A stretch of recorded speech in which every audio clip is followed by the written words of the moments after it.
A growing chorus of scholars and those who study the law are expressing skepticism whether former President Trump can actually win his lawsuit against Facebook, Twitter, and YouTube, his latest challenge to big tech. Mr. Trump announced the class action suits Wednesday, saying the suspension of his accounts amounted to censorship and free speech violations.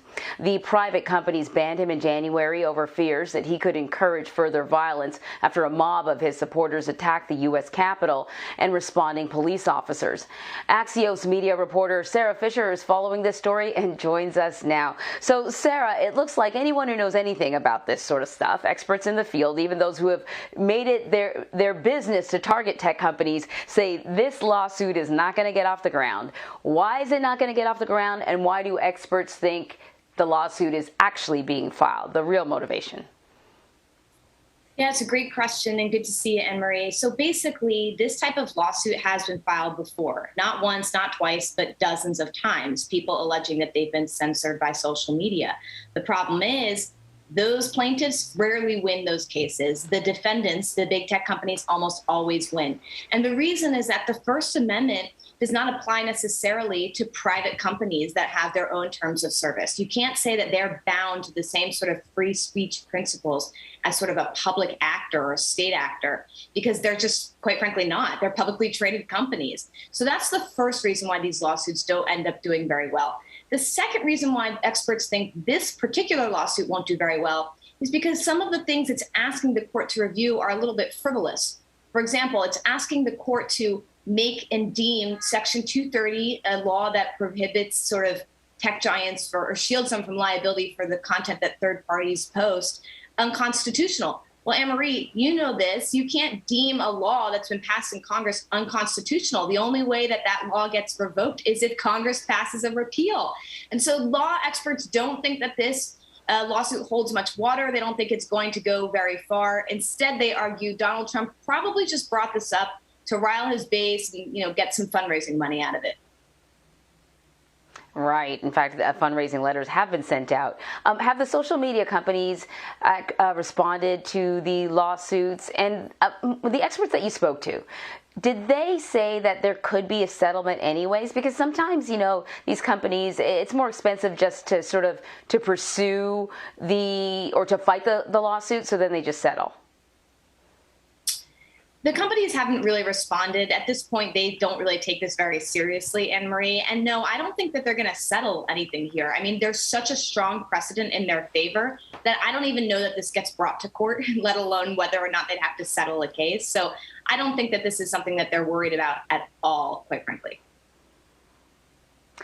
So we know in the final months, Mr. Trump started fundraising, spreading that big lie, pushing the baseless accusations that the election was stolen from him.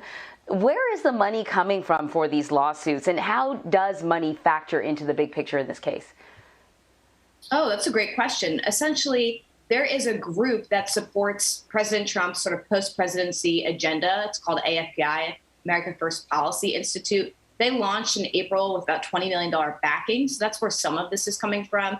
I mean, the president is still fundraising, right? You're not just seeing it with this instance with the big tech lawsuit, but he still has a massive text and email list where he's trying to get people to give him money to support this election hoax fraud campaign, et cetera. So that's where some of the money is coming from. I have no reporting that suggests that Donald Trump is funding any of this on his own. I think this is all coming through third-party groups that are affiliated with his agenda. The lawsuit also goes after Section 230, something that Mr. Trump has been a longtime critic of. He's not the only one, though. Just explain again Section 230 and what his legal argument is against it. Sure. So 25 years ago, we passed the big sweeping internet bill. And in it, there was a tiny little 26-word provision called Section 230, which basically said no web platform will be held liable for the content that a third party user, so an everyday person, posts on its website. And that little language actually gave birth to the modern internet. The argument is that if tech platforms weren't shielded from this legal immunity, they would take everything down in fear of getting sued. And so scholars point to Section 230 as what not only is to credit for the birth of things like Facebook, but also big search platforms, big news companies that have comment sections, et cetera. Now, critics say Section 230 makes it so that big tech companies don't have to take anything down, and that proliferates things like misinformation, harassment, et cetera. So Donald Trump and many others have tried to target Section 230. Some, like Donald Trump, say it should be revoked. Others say it should be amended. Here's where we land now.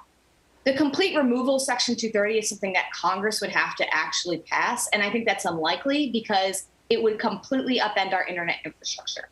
So instead, we're having a lot of hearings on Capitol Hill about how do we perhaps improve it or update it or make it so that it fits today's modern internet usage. And what that looks like, Anne-Marie, is probably creating transparency measures so that tech companies have to report when and how they remove stuff, or creating more algorithm review measures so that we understand how far content spreads. It seems likely that Section 230 will be changed, but I don't think we're going to remove it altogether. Right. Yeah. It's sort of like, to bring it back to old school, it's sort of comparing the tech companies to, say, the owner of the printing press. If you didn't like something that was printed in a paper, you wouldn't sue the owner of the printing press. You would sue the publisher, the people responsible for the content. But now, in modern times, as you point out, these tech companies have algorithms that amplify certain things and can turn the volume down on other things. So they're more than just the organization providing the hardware. They're also contributing to what we see and what we consume. Sarah Fisher, thank you very much. Thank you.